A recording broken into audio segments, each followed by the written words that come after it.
Welcome to the characters we work with, where art imitates life, and the people who entertain us on TV are strikingly similar to those we work alongside every day. There's an iconic television family that's as familiar as our own.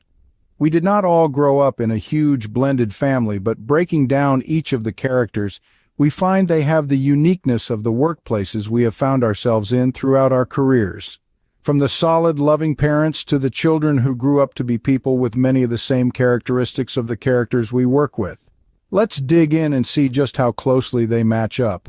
The Mike Brady is in upper management, well regarded by all, and the easygoing type of guy we want in that role. He will stop by and check in with you, ask how you are doing and what you are working on with a level of sincerity that scores him high on the likability scale.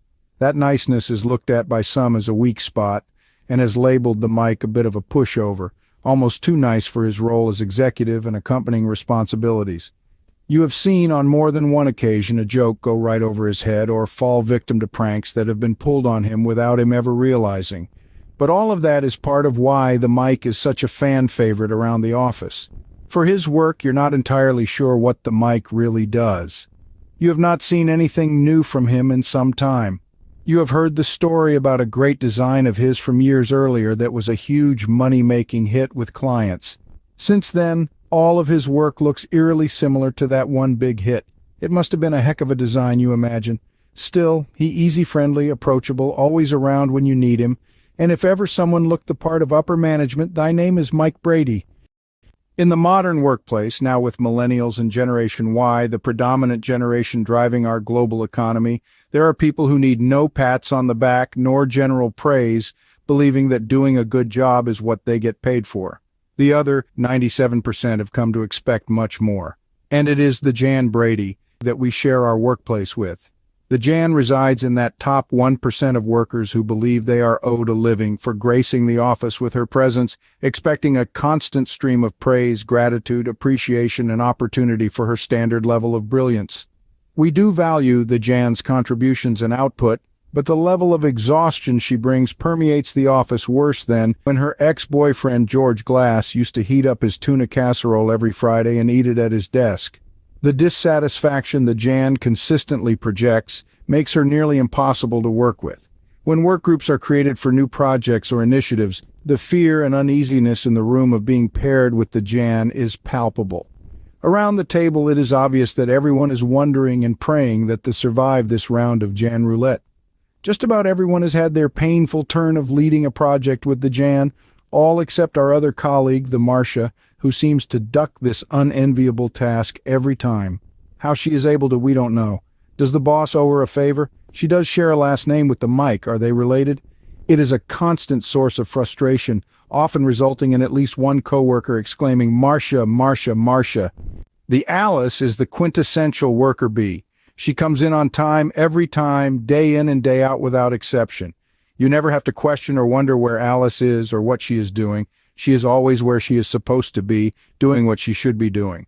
Additionally, she brings both a sense of humor and welcoming approach that encourages everyone to stop by, exchange pleasantries, and get a little Alice fix throughout the day. And if you need something done correctly and efficiently, the Alice is the right person for you. While you love so many things about her, you do find it tiring sometimes to be around her for too long. The Alice is funny, yes, but never stops being funny. She is friendly and upbeat, yes, but it can be tiring. So when there was the opportunity to move seats around, you privately hoped for a bit of distance between you and the Alice so that you could still stop by, say hello, and feel good about things, and move on to quieter pastures. Yes, we feel like bad people for the negativity we feel about the Alice, but we prioritize our sanity over full acceptance and probably are making the right choice. The Sam the Butcher is one of the vendors your company works with closely.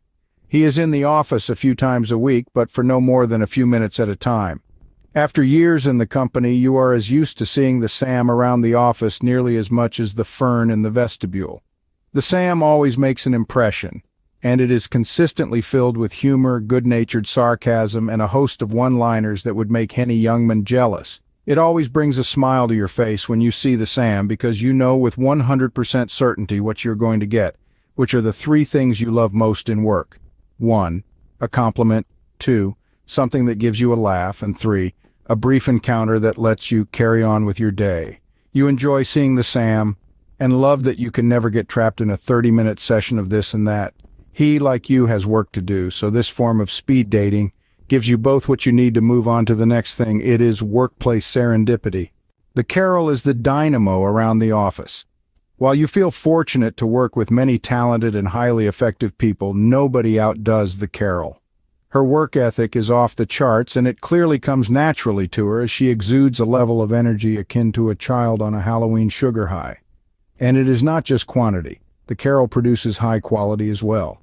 Her personality is sweet, friendly, and she is loved and respected by all in the workplace.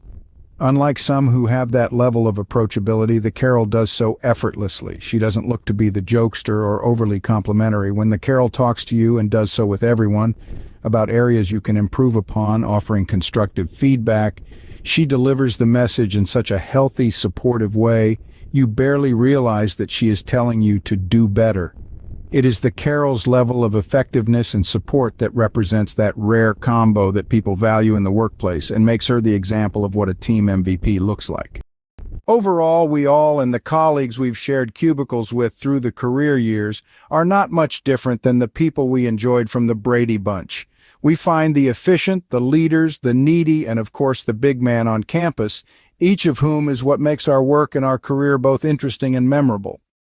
If you love characters we work with, let's celebrate the characters you work with. We create your story and customized video that paints the perfect parallel between your workplace, your colleagues, and your favorite TV show or movie. Celebrate the Michael Scotts, the Carrie Bradshaws, Ross Gellers, or Tony Sopranos we work alongside each day. There is no better icebreaker or team builder than your own CW3 video to enjoy with your team, your workplace, or friends and family. Because at the end of the day, aren't we all just characters in the sitcom of life? Thanks for watching. To see more of the characters we work with, stop by the Break Room blog section at careerion.com.